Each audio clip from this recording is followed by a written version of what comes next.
àyípadà ló ti ń dé bá àwùjọ ẹ̀sìn ọ̀pọ̀lọpọ̀ nǹkan náà ni Ahmadiyya ti gbé ṣe lára ẹ̀ òun náà ni pé síwájú àsìkò yìí lára nǹkan tí àwọn àfáà máa sábà sọ fáwọn èèyàn òun náà ni wípé bí ìrun jímọ̀ bá pé méjì ní agbègbè kan àbí nínú ìlú kan ọba abẹ máa nǹkan máa ṣe ọba àbí wàhálà máa dá ṣẹlẹ̀ nílùú ni nígbà tí Ahmadiyya dé Ahmadiyya ní kò sí ohun tó jọ Ahmadiyya bẹ̀rẹ̀ sí ní kírun jímọ̀ àwọn bẹ̀rẹ̀ sí ní kírun jímọ̀ méjì láwọn ìlú kan nǹkan kò sì ṣẹlẹ̀ ẹ̀mí àwọn bá tún gùn sí ni ọ̀pọ̀lọpọ̀ àwọn àṣeyọrí yìí náà ni àwọn èèyàn ti wá lé ní yàtọ̀ sí yẹn síwájú àsìkò yìí èdè lárúbáwá nìkan náà làwọn èèyàn máa fi ṣe kútúbà débi pé àwọn tí wọ́n ti ẹ̀ mọ̀ nípa tí wọ́n gbélé lárúbáwá ọ̀pọ̀lọpọ̀ á máa sùn ní mọ́sálásí ni ọ̀pọ̀lọpọ̀ àwọn nítorí pé Ànábì sallallahu alaihi wasallam èdè lárúbáwá ló fi ṣe kútúbà ti tiẹ̀ kábàgbà yẹ pé lárúbáwá là Ànábì sallallahu alaihi wasallam kò sí èdè mi tó fẹ́ fi ṣe kútúbà bí kò ṣe èdè lárúbáwá lọ so ló fà tó yẹ pé nígbà tí Ahmadiyya bẹ̀rẹ̀ sí ní ṣàlàyé pé pàtàkì kútúbà ní ká lè gbọ́ àgbọ́yé ọ̀rọ̀ ẹ̀sìn yàtọ̀ sí eléyìí Ahmadiyya tuntun wá ṣe àgbékalẹ̀ ètò ẹ̀kọ́ nítorí pé a ṣàkíyèsí pé àìlẹ́kọ̀ọ́ òun ló fà á tí ọ̀pọ̀lọpọ̀ fi ń ṣìwàhù gbogbo àwọn tí wọ́n dá wàhálà tàbí àwọn tó ń ṣe jàgídíjàgan lórúkọ ẹ̀sìn àìlẹ́kọ̀ọ́ ló fà á Ahmadiyya wá ṣàgbékalẹ̀ ẹ̀kọ́ lára àwọn ètò tí Ahmadiyya ti ṣe láti àsìkò títí sí lórílẹ̀‐èdè Nàìjíríà òun náà ni pé ètò ẹ̀kọ́ Ahmadiyya ló ó ṣe àgbékalẹ̀ ètò ẹ̀kọ́ síwájú àsìkò yìí a mọ̀ pé àwọn ẹlẹ́sìn míì a mọ̀ pé wọ́n ti ń kó ọ̀pọ̀lọpọ̀ mùsùlùmí lọ Ahmadiyya ló wá dá àwọn iléèwé lẹ̀ lóríṣiríṣi àwọn iléèwé wọ̀nyí wọ́n sì dálẹ̀ ní ìbámu pẹ̀lú ètò ìwọ ọmọlúwàbí tó yẹ pé ọ̀pọ̀lọpọ̀ àwọn èèyàn lè ní tí wọ́n jẹ́ tí wọ́n làmìlaka kódà lórílẹ̀‐èdè wa Nàìjíríà ẹni tó jẹ́ olórí orílẹ̀‐èdè nígbà kan rí Alhaji Tafawa Balewa wọ́n sọ nínú kan nínú ọ̀rọ̀ wọn pé táwọn bá lè dúró lè ní káwọn kojú bọ́ káwọn dojúkọ àwọn èèyàn láti sọ nípa ọ̀rọ̀ ẹ̀sìn ó ń dá sí pé àwọn láǹfààní àti ṣe gbogbo eléyìí nítorí ẹ̀kọ́ táwọn kọ́ nípa àwọn ìwé oríṣiríṣi ìjọ Ahmadiyya ti kọ́ àti àwọn ẹ̀kọ́ táwọn kọ́ látara ìjọ mùsùlùmí Ahmadiyya so eléyìí náà ni àwọn ipa tí ìjọ mùsùlùmí Ahmadiyya tó mú wá Ahmadiyya kẹ̀dẹ̀ sí láǹfààní láti kọ́ àwọn èèyàn lọ́kùn ní kéwú síwájú àsìkò yìí kéwú nira àwọn onímọ̀ mú kéwú nira fọ́mọ èdè èèyàn ṣùgbọ́n Ahmadiyya ló wá mú rọrùn débi pé gbogbo èèyàn ló láǹfààní láti kọ́ kéwú lọ́nà tó rọrùn gbogbo ọ̀pọ̀lọpọ̀ àwọn èèyàn tí wọ́n ń takò Ahmadiyya ọ̀pọ̀lọpọ̀ ò takò Ahmadiyya nítorí ẹ̀sìn ṣùgbọ́n wọ́n ń takò Ahmadiyya nítorí pé wọ́n rí wípé ọ̀pọ̀lọpọ̀ nǹkan tí àwọn ò fẹ́ káàfà pọ̀ lágbègbè tàbí nílùú Ahmadiyya tí wàá dé tó wá jẹ́ káàfà pọ̀ ní káàkiri àgbáyé ṣùgbọ́n gbogbo àwọn eléyìí náà ni ohun tá a fi rán Imam Mahdi sallallahu salam láti wá ṣe àtúnṣe ẹ̀ fún wa nílé ayé eléyìí náà sì ni àwọn nǹkan tí Ahmadiyya ti gbé ṣe a sì máa rí àwọn nǹkan yìí ṣe síwájú àti síwájú nítorí pé aláǹfààní láti ní olórí láti ní khalifa bí Muhammad àtàwọn ọmọlẹ́yìn ti ṣe àṣeyọrí níjọ́ kìíní àná nítorí pé Muhammad wà láàrin wọn lẹ́yìn Muhammad wọn ní khalifa òun ló fà tá a ṣe rí ìtàn tó kún ìtàn àṣeyọrí ká nípa Islam láwọn àsìkò yẹn lásìkò yìí a ní Imam Mahdi lẹ́yìn ikú Imam Mahdi alayhi salam a ní àwọn khalifa ẹlẹ́ẹ̀kanra níbẹ̀ ní ìsìn náà ló jẹ́ pé àwọn náà ló ń darí wa ló sì fà tó yẹ pé a ṣe ń láǹfààní láti rí ọ̀pọ̀lọpọ̀ àṣeyọrí ṣe. Jazakumullah. Dear viewers, if you are just joining us, you have not missed much. We are on the appraisal or review of activities of Ahmadiyya Muslim Jamaat in Nigeria specifically, especially as it concerns Jalsa Salana annual conference. This is because as we speak, the 56th edition of the Jalsa Salana is ongoing in the United Kingdom now. It started on Friday and will be concluded today by the grace of God. So we want to see what impact, what impression has the Jalsa Salana had. The Jalsa Salana started in 1892 by the holy founder of the Ahmadiyya Muslim Jamaat, and it has spread to almost 200 countries. It is now being held in almost 200 countries across the world. So we want to see what is the importance, what is the essence of this Jalsa Salana. There have been conferences, there have been gatherings of different types, but what makes the Jalsa Salana of Ahmadiyya Muslim Jamaat a unique one, or what is the essence? Ustaz Alakasa. Jazakumullah khairan. As we have said, Ahmadiyya is a revival movement within Islam, and the sole aim, our goal of Ahmadiyya, is to teach the pristine core values of Islam. And one of the pristine core values of Islam is tolerance. When we look at Jalsa Salana that is being held all over the world, especially the one that is ongoing in the UK, something happened a few days ago that shows how tolerant Muslims should be and how tolerant Ahmadis have always been wherever they are found. a group of non-Muslims, a group of Christians came to the Jalsa venue with their crosses because they saw Muslims coming into the venue and they felt, okay, this was an opportunity for them to preach their faith. Large crosses. So large crosses, as in they were carrying their crosses, so they felt this an opportunity for them to preach their faith. Of course, they have that right to do that, to preach their faith, whatever they want. But unknown to them that they were coming to the garden of Ahmad, so they only saw Muslims trooping into the venue, and they were allowed to come in. They came in and they addressed some members of the Jamaat that they met there, and the members welcomed them. They sat them down and they had a peaceful discussion. They were able to know our own views concerning Christianity. They were able to know our own explanation of Islam. And they said that for the first time in their lives, that they have never seen Muslims this peaceful. That is, everything they know about Islam before. No, the Islamophobia as we have it all over the world. The only thing they know about Islam is that, okay, whenever you hear of Islam, the next thing should be bombed. But now they have been able to correct that notion. That is just a tip of the iceberg with respect to what Ahmadiyya has been able to do through the Jalsa Salana. So during our Jalsas, we have always invited non-Muslims to our programs, and we have been able to show them what Islam truly is.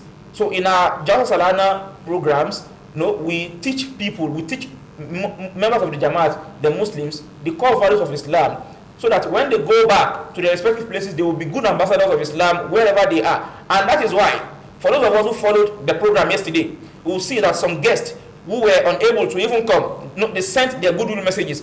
And some of them, majority of them were not even Muslims, from all parts of the world, from Japan, from China, from the UK, from US, and from other places. And what they were all saying was that, okay, we acknowledge the fact that Ahmadiyya has played a great role in our respective countries with respect to promoting religious tolerance. And the same thing has been done in Nigeria by Ahmadiyya through Jalsa and through other programs of Ahmadiyya. Jazakumullah. Murabi Olómi, ẹgbẹ́ kan gbàdé sọ̀rọ̀ ẹni àlífà karùn-ún ní àwùjọ Ahmadiyya ló wà lọ́wọ́ báyìí tó sì ń darí ìpàdé gbogbogbò tó ń lọ lọ́wọ́ ní London báyìí. Kí ni pàtàkì khilafa nínú àgbékalẹ̀ Islam pàápàá nípa ọ̀rọ̀ Jalsa Salana tó fi jẹ́ pé gẹ́gẹ́ bí a ti sọ tẹ́lẹ̀ Jalsa Salana wọ́n bẹ̀rẹ̀ ní 1892 pẹ̀lú bá àádọ́rin èèyàn péré ìtọ́ ìlọ lọ́wọ́ ní London báyìí nísìnyí àwọn èèyàn tí wọ́n ti débẹ̀ tó bá di ìrọ̀lẹ́ àmọ́ èèyàn tí àwọn tó ti débẹ̀ wọ́n ti lé ní ẹgbẹ̀rún lọ́nà ọgbọ̀n lọ́wọ́lọ́wọ́ báyìí bá a ṣe sọ̀rọ̀ yìí tí Nàìjíríà pẹ̀lú ojú Ọlọ́run tó bá di December á ṣe adẹ̀rẹ̀ tí èèyàn tó lé ní ẹgbẹ̀rún lọ́nà àádọ́ta pẹ̀lú pé wọ́n bẹ̀rẹ̀ láti èèyàn àádọ́rin péré ní ọdún yẹn lọ́hùn. Kí ni ẹni sọ pẹ̀lú kí ni ìbátan khilafa àti ìdàgbàsókè Islam? Ẹ ṣeun.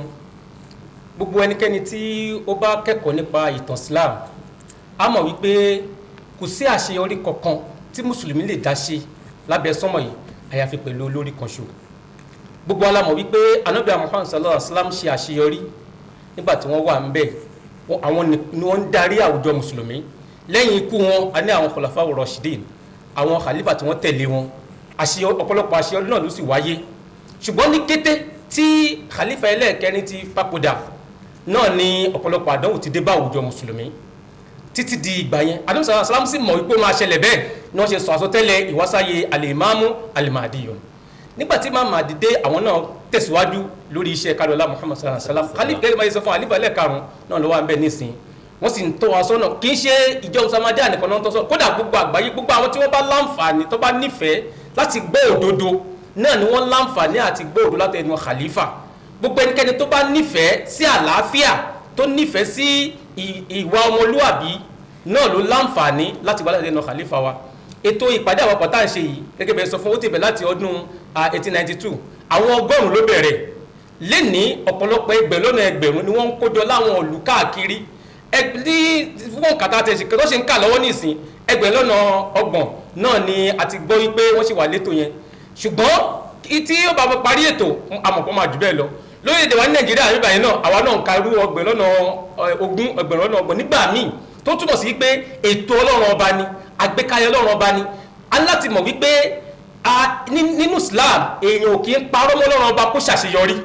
ọ̀pọ̀lọpọ̀ àwọn tí wọ́n sọ yí pé bóyá Imam Mahdi ọlọ́kọ́ ló rán tó bá yẹ pé ọlọ́kọ́ ló rán wọn níṣẹ́ ni àti ní gbọ́rọ̀ wọn mọ́ ìtàn Islam jẹ́ ká mọ̀ wípé bí èèyàn bá parọ́ mọ́ Ọlọ́run ìgbà tó ní tó pọ̀ jù láyé tí àfi ní gbọ́rọ̀ ẹ̀ mọ́ òun náà ni 50 ọdún ṣùgbọ́n lẹ́ni ìjọ Ahmadiyya ó ti lé ní ẹgbẹ̀rún ọgọ́rùn-ún ọdún ó ti ju ọgọ́rùn-ún ọdún lọ nílẹ̀ ayé tó ń túbọ̀ sí pé ètò Ọlọ́run ọba ni àgbékalẹ̀ Ọlọ́run ọba ni àwùjọ ìjọ Ahmadiyya tá à ń pè jálẹ̀sà lánàá yìí ìpàdé àpapọ̀ yìí aláṣẹmọ̀ wípé pàtàkì ìpàdé yìí òun náà ní fún aláṣẹdàgbàsókè nípa tẹ̀mí kì í ṣe àkójọpọ̀ tayé kì í ṣe àkójọpọ̀ báwo la ṣe fẹ́ ló bá la ṣe fẹ́ ṣe okòwò àkójọpọ̀ báwo ni okùn ìbáṣepọ̀ pẹ̀lú ọmọ bá ṣe fẹ́ le báwo la ṣe fẹ́ dé báwo ni ìbáṣepọ̀ pẹ̀lú ọmọ èdèyàn báwo la ṣe fẹ́ dé báwo la ṣe fẹ́ ṣe àgbékalẹ̀ ìfẹ́ báwo la ṣe fẹ́ fi ìfẹ́ hàn kódà sáwọn tí kì í ṣe mùsùlùmí nígbà tí ètò ń lọ a rí àwọn ọmọlẹ́yìn Ànábì Ìsá àwọn Kírísítẹ̀nì tí wọ́n wá sí ètò yẹn láti wá ṣe wáàsí Ànábì Ìsá alayhi salatu wa salam fún àwọn èèyàn èròǹgbà wọn àníyàn wọn ni pé wọ́n máa gbógun tàwọn wọ́n máa bá wọn fà á ṣùgbọ́n ó ṣe àkíyèsí pé ìjọ Ahmadiyya gẹ́gẹ́ bí ẹ̀kọ́ tá a kọ́ látọ̀dọ̀ Muhammad sallallahu alayhi wa sallam tásàtì Imam Mahdi alayhi sallam tó wà ní kíkẹ́ òun náà ni pé ká fi ìfẹ́ bá gbogbo àwọn èèyàn lò ìfẹ́ fún gbogbo èèyàn láì kó rẹ̀ nìkẹ́ni wọ́n sì ṣàlàyé ọ̀tọ̀ ni wọn táwọn bá wá ṣùgbọ́n aláǹfààní àti ṣàlàyé fún wọn nípa ẹ̀sìn wọn gan àti nípa ẹ̀kọ́ Islam débi pé ó yà wọ́n lẹ́nu táwọn kan fúnra wọn sọ wípé àwọn ohun tí ẹ lérò wípé ohun tá a máa bá ń bẹ̀rẹ̀ so gbogbo àwọn àṣeyọrí yìí gbogbo àwọn ètò yìí gbogbo ká gbanimọ́ra ká fi ìfẹ́ bá ní lò ká ṣe dáadáa sọ́mọ ẹ̀dẹ́ èèyàn gbogbo ẹ̀ aláǹfààní nítorí pé a wà lábẹ́ olórí a wà ní amọ̀ pàtàkì olórí ìlọsíwájú sì ń dé bá ìjọ Ahmadiyya gẹ́gẹ́ bá yìí máa ń sọ fún wa orí ó pàtàkì lára ara bí ò bá sí orí inú ara bó bá ṣe wọn ara láṣẹ máa ṣe máa ṣe ìjọ Ahmadiyya ń ṣe àṣeyọrí nítorí pé a ní olórí káàkiri àgbáyé tí ò sí rú ẹ̀ ní èyíkéyìí àwùjọ mùsùlùmí lénìí eléyìí náà ni àṣírí ìlọsíwájú àti ìtẹ̀síwájú ìjọ mùsùlùmí Ahmadiyya. Jazakumullah. Dear viewers, I hope you have listened. I don't want to say you have understood, but at least you have listened to all this explanation. What we are trying to do is to review the London Jalsa Salana, which is just one out of so many Jalsa Salana that is being held in the Ahmadiyya world that started in the year 1892. Ustaz Alakasa, let us see what makes it a distinct gathering. This Jalsa Salana, what makes it a distinct gathering? What reformation has it actually brought about in the life of the attendees? And how do we, if a lot of resources have been invested on this Jalsa, how do we come about this? How do we accomplish it? Now, Jazakumullah khairan, as we have said, the issue of leadership is very sacrosanct to Islam. And that is why Islam lays so much emphasis on being under a leader. For instance, the Holy Prophet Muhammad sallallahu is supposed to have said, "Man mata wa lam ya'rif imam zamanihi mata mitatan jahiliya." Whoever dies without recognizing the imam of his age, such an individual has died an ignorant death. So Ahmadiyya as a leader, and when you have a leader, everything becomes so easy. It becomes like a miracle. It becomes like a miracle. Now we have in the UK like 30,000 attendees drawn from more than 100 countries. People from different races, from different backgrounds, from different ethnic backgrounds, from different races, from different colors, coming together under a single leader without anybody protesting that, okay, I don't want this leader. This is the kind of leader I want. I want my own leader to come from this ethnic group. I want from this. I want my own leader to come from group. No opposition group. No placards. No. That shows the uniqueness of Ahmadiyya and of this gathering. This is something you will never find elsewhere. Of course, we know what we are battling with in our political space. We know what we are battling with. We want somebody to come from this ethnic group, another person from. So that is not what we have in Ahmadiyya. We have a single leader appointed by a group of believers. In fact, when this present Khalifa was appointed, there was no single divergent voice. Everybody agreed that this is the person we want. And when you have such a leader who cares about you, who loves you so much, then you will be content to work with him. And that is why people are easily cooperate. And let me tell you, this is also one of the reasons this is also one of the signs of the truthfulness of Ahmadiyya. Because we have been told in the Quran that any jama'ah, any community that is divine in nature, there is something you will see. That is love. Because it is Allah who brings about love to unite the heart of people. Allah told Muhammad sallallahu alaihi wasallam in Surah At-Tawbah that it is Allah that has united their heart. If you were to spend everything, every resources, just to make sure that you unite the heart of people, you will not be successful. But it is Allah who can unite the heart of people. So if you now see that people from different backgrounds, from all races, are coming together under a single leader as a result of love, not as a result of compulsion. They are here because they love this Khalifa, and they are ready to obey, and they are even ready to lay down their lives in the service of this truth under a single leader. This alone is enough as a proof that this gathering is unique, and this Jama'ah of Ahmadiyya is unique. Jazakumullah. Murabi Olomi, láàrin ìṣẹ́jú kan sí méjì. Ustaz Alaka sọ nípa àwọn tó ń dìbò láti yan Khalifa. Ṣé wọ́n ń dìbò yẹn lẹ́yìn ìgbà tí wọ́n ṣe ìpolongo ìbò ẹni tá a fẹ́ nìyí wọ́n ṣẹ̀ wá dìbò, tàbí nípasẹ̀ ìmísí Ọlọ́run ni ìbò yẹn fi ń wá sáyé tí ò fi sí pé gbà tí ó wá wọlé tí wọ́n gbá kúndé tí ò wọlé tí ò jẹ́ pé ọ̀dọ́ tiwa ni ẹni tiwa. Kí ni pàtàkì ìdìbò yẹn, kí ni orísun ẹ̀? Ẹ ṣeun. Tá a bá ti pe nǹkan ní ètò àtàgbékalẹ̀ Ọlọ́run, fúnra ara Ọlọ́run ní máa lọ́wọ́ sí, òun ní máa darí ẹ̀, òun ní máa ṣàgbékalẹ̀. Ètò Khalifa ní ìjọ Ahmadiyya, Ọlọ́run ọba ní máa ṣètò ẹ̀, ó wulẹ̀ máa ń lo àwọn èèyàn láti lè jẹ́ kí wọ́n gbètò yẹn jáde ni. Nígbà tí wọ́n yan Khalifa lọ́wọ́ à ń bẹ̀ nísìn, táwọn èèyàn tó dìbò gbókè àwọn la fẹ́ gẹ́gẹ́ bí Khalifa. Kódà àwọn tí wọ́n tiẹ̀ lérò gan wọ́n rọ́wọ́ wọn lókè láti sọ yí pé àwọn ni Khalifa, nítorí pé ètò Ọlọ́run ọba ni, àgbékalẹ̀ Ọlọ́run ọba ni. Òun náà fẹ́ pé nínú ìjọ Ahmadiyya bí Khalifa kan bá ti jẹ, ẹ kì í gbọ́ wàhálà, kì í gbọ́ dààmú. Àmọ́ bó ṣe ń lọ nínú àwọn ètò míì, nínú àwọn àwùjọ míì, nínú àwọn ààyè míì, ṣùgbọ́n ní ìjọ Ahmadiyya pẹ̀lú nítorí pé ètò àgbékalẹ̀ Ọlọ́run ọba ni. Ẹ̀tọ́ bá sì ti yàn gẹ́gẹ́ bí Khalifa, gẹ́gẹ́ bí olórí ìjọ Ahmadiyya, fúnra ara Ọlọ́run ní máa ràn lọ́wọ́. Òun náà ló sì fà tó yẹ pé a ṣe ń rí ọ̀pọ̀lọpọ̀ àwọn àṣeyọrí tá à ní ìjọ Ahmadiyya lénìí. Dear viewers, it's unfortunate we cannot go on, much as we would have loved to go on and on. But let me remind you that today is yet another day as regards the 56th Jalsa Salana going on in the United Kingdom. You are all invited to be part of it, and you can be part of it in different ways. One of it is just remain with Muri International Television, who is another partner of Ahmadiyya in promoting peace and Islamic principles and values. The program starts today by 11 o'clock a.m. So everybody is free to join. If you don't have a satellite dish, you don't have other means of joining the Jalsa, just join Muri International Television, you are good to go. So I want to thank everybody that has contributed to, especially my guests here, Ustaz Abdurrafiq Alaka, Jazakumullahu Khairan, Murabi Kohar Lomi, Jazakumullahu Khairan. Dear viewers, let me repeat again that it is the Jalsa Salana is for everybody, and the speeches we are going to listen to today, you cannot just afford to miss any one of them. Apart from the closing session, which will be addressed by the Khalifa, by 12 o'clock or 12:30 or thereabout, there will be global bayat, when every member of the Jamaat all over the world, in their millions, will renew their pledge to remain steadfast with Almighty Allah through the Khilafat al-Ahmadiyya. So you can come and see what leadership, the role leadership plays in any organization. If you have a leader who loves the followership, and the followership also loves him, you will see progress. That is what Ahmadiyya is all about.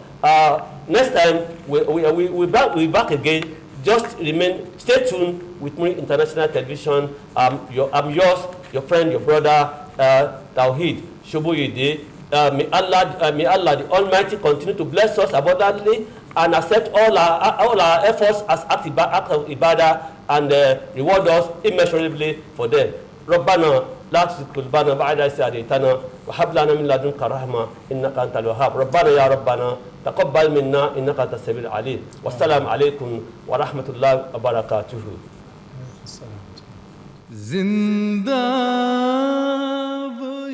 Join us for a unique event founded on true Islamic principles. Witness a global community united behind one global leader. An international event uniting mankind. Tune in to MITV for exclusive coverage of Jalsa Salana United Kingdom 2022. The annual convention of Ahmadiyya Muslim community. Watch live coverage on the 5th, 6th, and 7th of August 2022 at the following timings. अजीजो हबीब है